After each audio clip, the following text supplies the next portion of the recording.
hari kemarin nama Eko Kuntadi luar biasa ngetop. Sayangnya ngetopnya jadi nggak enak. Ada tagar yang viral bahkan masuk ke trending topik.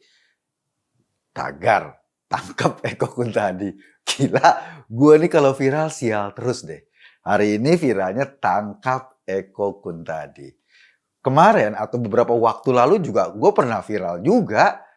Tagarnya samaan, tangkap Eko Kuntadi. Gue nih kayak ayam ya. Dikit-dikit tangkep, dikit-dikit tangkep. Viral yang dulu, waktu itu gue nge-tweet soal pendapatan donasi buat Palestina oleh Ustadz Adi Hidayat. Adi Hidayat waktu itu berhasil mengumpulkan donasi 30 miliar. Udah disalurkan pada saat itu ya, sudah disalurkan 14 miliar. Tulisan gue atau tweet gue sederhana. Alhamdulillah dapat 30 miliar, disalurkan 14 miliar. Lo tahu nggak gara-gara tweet itu? Orang pada marah-marah karena dianggap gua menuduh Adi Hidayat menyembunyikan yang 16 miliar. Lah, kan gua nggak ngomong gitu. Mereka aja yang mikir kayak gitu. Maka kemudian viral lah nama tangkap Eko Kuntadi. Kemarin juga gitu kejadiannya sama Somad. Jadi ini buntut dari penolakan Somad di Singapura. Pemerintah Singapura menolak Somad masuk ke negara itu. Kemudian beberapa hari setelah kejadian itu ada undangan Somad ke Madura. Masalahnya menyambut undangan itu, gerakan santri Madura itu ingin melakukan demonstrasi atau penolakan terhadap kedatangan Somad ke Madura. Ajuan demonstrasi sudah diajukan ke pihak kepolisian dan mereka rencananya akan menurunkan 200 orang santri. Alasannya sama dengan pemerintah Singapura karena Somad suka mengajarkan segregasi beragama. Kan gua nggak tahu itu beritanya ada di mana-mana, di media-media ada. Santri Madura menolak Somad. Bahwa kemudian ada juga pihak santri yang menerima dan pengajian Somad terlaksana dengan banyak jamaah, itu lain soal. Kenapa? Karena ada juga santri yang menolak. Dan ini dikutip atau diberitakan oleh media-media. Gua ngutip media itu.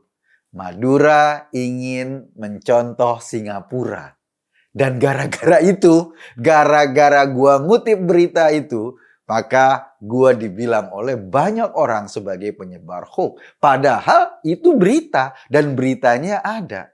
Karena asumsi itu juga, maka ada tagar tangkap Eko Kuntadi. Gua heran, cuma tagar tangkap nggak pakai hap. Harusnya hap lalu ditangkap. Emangnya gue nyamuk? Jadi sebetulnya makin mereka membela Somad dengan cara-cara yang aneh. Seperti kemudian tangkap Eko Kuntadi hanya karena gue mengutip berita yang sudah ada di media. Kan aneh.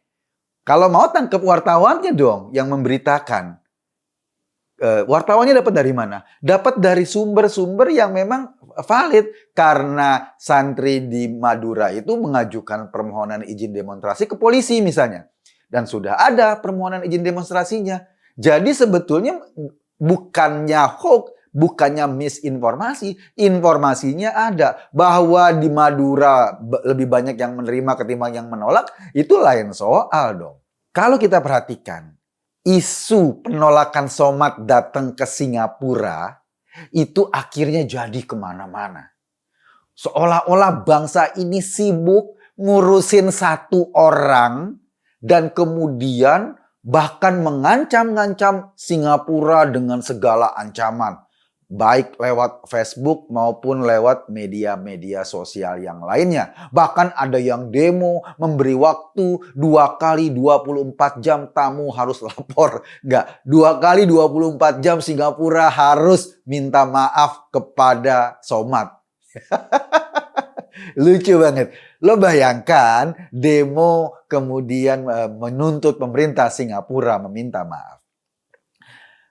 Ini justru demo-demo ini Reaksi-reaksi tidak jelas ini justru makin melegitimasi pertimbangan pemerintah Singapura untuk menolak Somad.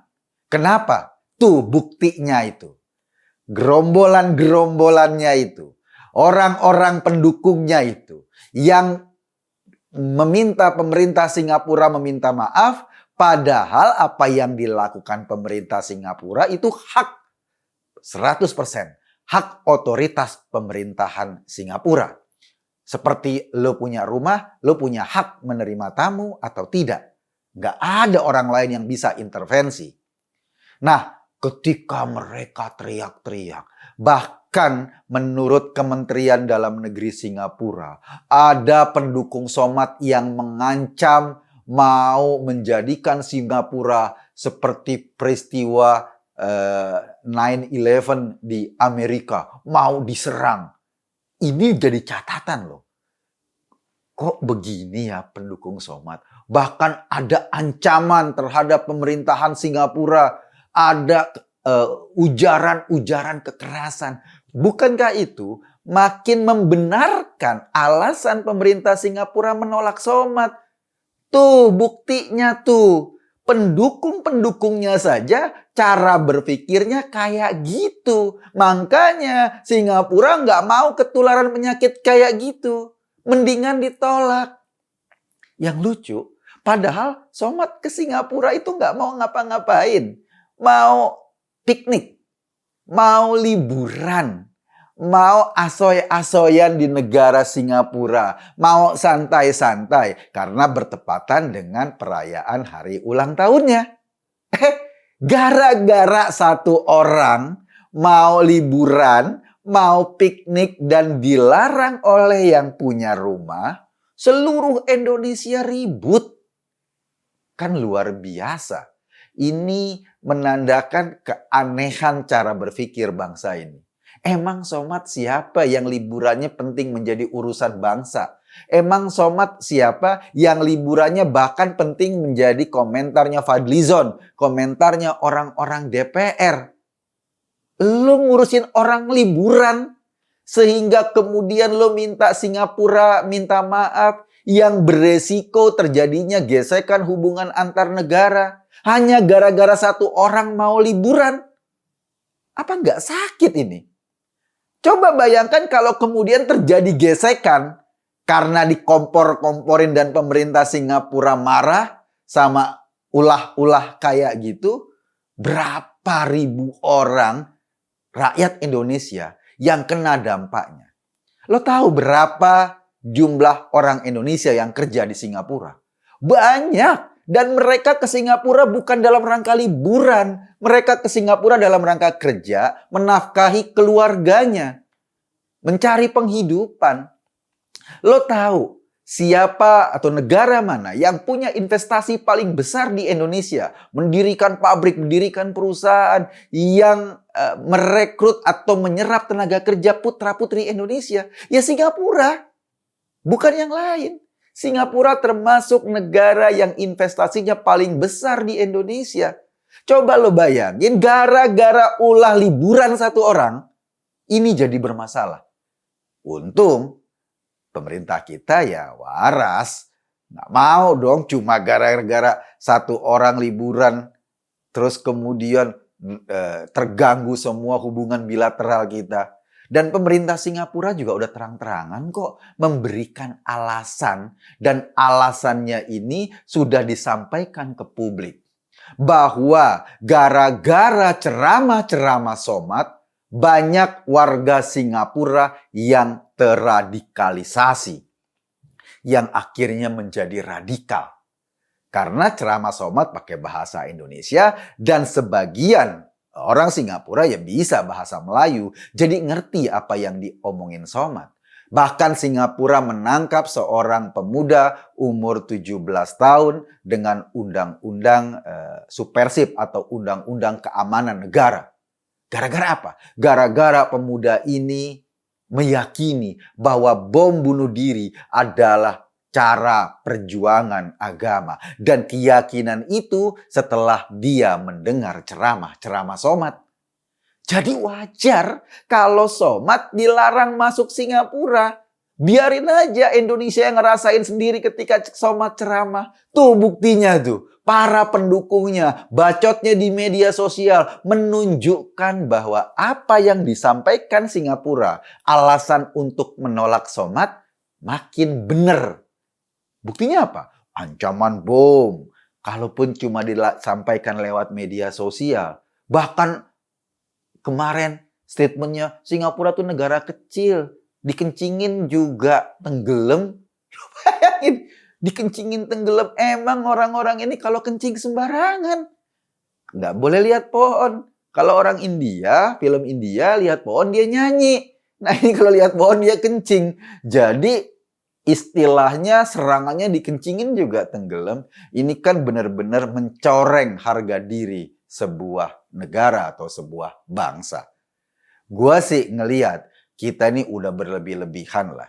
Somad tuh bukan siapa-siapa juga, dia cuma penceramah dan dia ke sana pengen liburan. Tidak ada hubungannya dengan suasana agama. Tidak ada hubungannya dengan Islam. Dia mau liburan dan ditolak karena kenapa ditolak? Karena ceramah-ceramahnya selama ini menjadi inspirasi pendengarnya untuk berbuat kekerasan. Buktinya apa? Ya tadi, ancaman-ancaman dan lain-lain. Gua juga ngerasain akibatnya. Apa buktinya? Yaitu tagar tangkap Eko Kuntadi. Untung aja sih gua bisa ngeles-ngeles biar nggak hap lalu ditangkap. Karena gua bukan nyamuk dan gua berpikir ya tagar itu ya berlebih-lebihan lah. Karena gua nggak pernah nyebar hoax dan semua berbasis data. Sama seperti dulu ada tagar tangkap Eko Kuntadi, tetapi ya yang ngomong, yang ngancem-ngancem singa lagi tidur dan lain-lain, begitu aja hilang, begitu aja. Sama, mereka cuma provokasi saja. Kenapa? Karena mereka nggak betah atau mereka terbiasa melakukan penindasan pada siapapun yang berbeda. Dan itu yang tidak dimaui oleh pemerintah Singapura. Jangan merasa benar sendiri. Monggo lo yakin dengan agama lo, tetapi lo nggak boleh mempersekusi orang lain. Lo nggak boleh melakukan kekerasan dengan orang lain. Lo nggak boleh melecehkan agama orang lain. Atau lo nggak boleh tangkep-tangkep sembarangan. Karena bukan ayam. Gua cuma ngajak lo semua berpikir. Yuk kita berpikir lebih sehat. Ngapain bangsa ini ribet hanya karena seorang yang mau liburan? Hebat banget orang itu. Lo-nya yang norak, lo-nya yang minderan, lo-nya justru yang melegitimasi bahwa orang ini mengajarkan pikiran radikal. Buktinya apa? Kelakuan-kelakuan pengikutnya. Lo semua itu yang teriak-teriak mengancam Singapura itu membuktikan bahwa tuduhan Singapura atau alasan Singapura menolak Somad sudah benar. Gue Eko Kuntadi hanya mengajak Anda berpikir, kesimpulannya terserah Anda. Makasih.